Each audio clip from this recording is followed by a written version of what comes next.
Hello বন্ধুরা, welcome to football ভিডিওতে সবাইকে স্বাগত। এই ভিডিওতে বেশ কয়েকটি ইম্পর্টেন্ট আপডেট তোমাদের জন্য রয়েছে। ইস্ট বেঙ্গলের সামনেই কিন্তু ম্যাচ রয়েছে নর্থ ইস্ট ইউনাইটেড এফসির এগেনস্টে। তো সেই ম্যাচ নিয়ে কিন্তু এই মুহূর্তে পুরোদমে প্রস্তুতি চালাচ্ছে অস্কার ব্রুজনের টিম, এবং এই মুহূর্তে ইস্ট বেঙ্গলের জন্য কিন্তু কয়েকটা ভালো আপডেট রয়েছে। ন্যাশনাল ডিউটি শেষে কিন্তু ইন্ডিয়ান ন্যাশনাল ফুটবল টিমের ডিফেন্ডার আনোয়ার আলী তিনি কিন্তু ইস্ট বেঙ্গল প্র্যাকটিস আজকে যোগ দিয়েছেন, এবং তার সঙ্গে সঙ্গে ইন্টারন্যাশনাল ব্রেক শেষ হয়ে গিয়েছে, অর্থাৎ ওয়ার্ল্ড কাপ কোয়ালিফায়ার্সে জর্ডান ন্যাশনাল ফুটবল টিমের জন্য ডাক পেয়েছিলেন হিজাজি মাহে। তো এই জর্ডানের ডিফেন্ডার তিনিও কিন্তু আজকে ইস্ট বেঙ্গল প্র্যাকটিসে যোগ দিয়েছেন। তো সব মিলিয়ে এই মুহূর্তে কিন্তু ইস্ট বেঙ্গলের ডিফেন্সের সমস্যা অনেকটাই মিটলো আনোয়ার এবং হিজাজির জয়েন করার পর। এবং আমরা মাহবাডানের এগেনস্ট দেখেছিলাম যে আনোয়ার আলী এবং হিজাজি মাহেরকে নিয়ে কিন্তু ডিফেন্সিভ ডুও সাজিয়েছিলেন ইস্ট বেঙ্গলের স্প্যানিশ কোচ অস্কার ব্রুজন। যদিও ফার্স্টে যখন হাইল্যান্ড ডিফেন্স খেলছিল ইস্ট বেঙ্গল, তখন কিন্তু হিজাজি মাহের হাইল্যান্ড ডিফেন্স করতে একটু প্রবলেম হচ্ছিল, তার কারণ তিনি একটু স্লো রয়েছেন, এটা নিয়ে কিন্তু কোনো ডাউট নেই। কিন্তু তারপরে যখন ইস্ট বেঙ্গল 9 ম্যাচ হয়েছে এবং ইস্ট বেঙ্গল ডিফেন্সিভ লো ব্লকে খেলতে থাকে, তখন কিন্তু হিজাজি মাহের যথেষ্ট রক সলিড ছিলেন আনোয়ার আলীর সঙ্গে। তো এই মুহূর্তে যেটা লেটেস্ট আপডেট, হেক্টর উসে তিনিও কিন্তু নর্থ ইস্ট ইউনাইটেড এফসির এগেনস্টে হয়তো অ্যাভেলেবেল থাকবেন না। উল্লেখ্য, এফসি চ্যালেঞ্জ লিগের ম্যাচ খেলার জন্য ইস্ট বেঙ্গল গিয়েছিল ভুটানে, সেখানে কিন্তু বসুন্ধরা কিংস এর এগেনস্টে খেলার সময় হেক্টর উসের একটি ইনজুরি হয়, এবং সেই ইনজুরি থেকে তিনি কিন্তু এখনো পর্যন্ত পুরোপুরি সুস্থ হয়ে উঠতে পারেননি। এবং এখানে বলা ভালো, বসুন্ধরা কিংস এর এগেনস্টে তার ইনজুরি হওয়ার পর বলা যায় এক প্রকার জোর করে east Bengal coach Oscar Bruzon তাকে কিন্তু নেজমার এগেনস্টে নামিয়ে দিয়েছিলেন, এবং সেখান থেকে কিন্তু তার ইনজুরি ইন্টেন্সিটিটা আরো কিছুটা বেড়ে গিয়েছিল।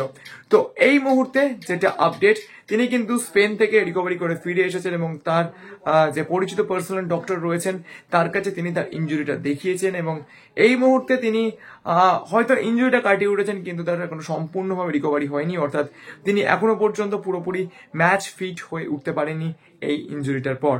তো স্বাভাবিকভাবে হেক্টর উসে কিন্তু অবশ্যই ইস্ট বেঙ্গল কোচ অস্কার ব্রুজনের ফার্স্ট চয়েস ডিফেন্ডার ছিলেন আনোয়ারির সঙ্গী হিসেবে, কিন্তু যেহেতু হেক্টর উসে নর্থ ইস্ট ইউনাইটেড এগেনস্টে নেই, তো সেক্ষেত্রে হিজাজি মাহেরকেই হয়তো আমরা আনোয়ারের পাশে খেলতে দেখতে চলেছি নর্থ ইস্ট ম্যাচে।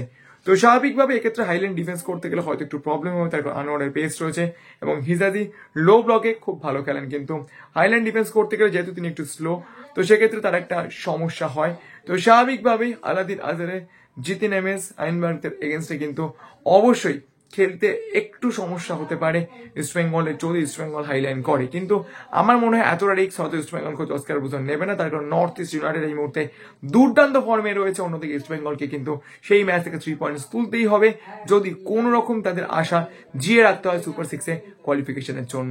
তো স্বাভাবিকভাবে হেক্টর উসের ইনজুরি কিন্তু ক্রমশই চিন্তা বাড়াচ্ছে ইস্ট বেঙ্গল শিবিরে, তার কারণ হেক্টর উসের এই মুহূর্তে যা এজ রয়েছে, তো স্বাভাবিকভাবে এই টাইপের ইনজুরিস গুলো থেকে কাটিয়ে উঠতে কিন্তু যথেষ্ট বেশি টাইম লাগে। কারণ ক্লেইটন সিলভার ক্ষেত্রে আমরা দেখেছিলাম তিনি সিজনের একদম শুরুতে একটা ইনজুরি পেয়েছিলেন, এবং তারপর এখনো পর্যন্ত আমরা ক্লেইটনকে একেবারেই গত দুটো সিজনের ফর্মে এখনো অব্দি দেখতে পাইনি। তো স্বাভাবিকভাবে হেক্টর উসেও যদি একই রকম ভাবে ক্লেইটনের মতো আনফিট থাকেন, তাহলে কিন্তু অবশ্যই ইস্ট বেঙ্গলকে ডিফেন্স নিয়ে আবারও নতুন করে ভাবতে হবে। তো ভিডিওটা এই অবধি ছিল। যদি ভিডিওটা ভালো লাগে তাহলে লাইক করে দিও, মনে করে আমার চ্যানেল সাবস্ক্রাইব করতে ভুলো না, কারণ সব চ্যানেল তোমরা সাবস্ক্রাইব করলে আরো ভালো কাজ করে মোটিভেশন পাওয়া যায়। তো চলো এখন এই পর্যন্ত দেখা হচ্ছে পরের ভিডিওতে।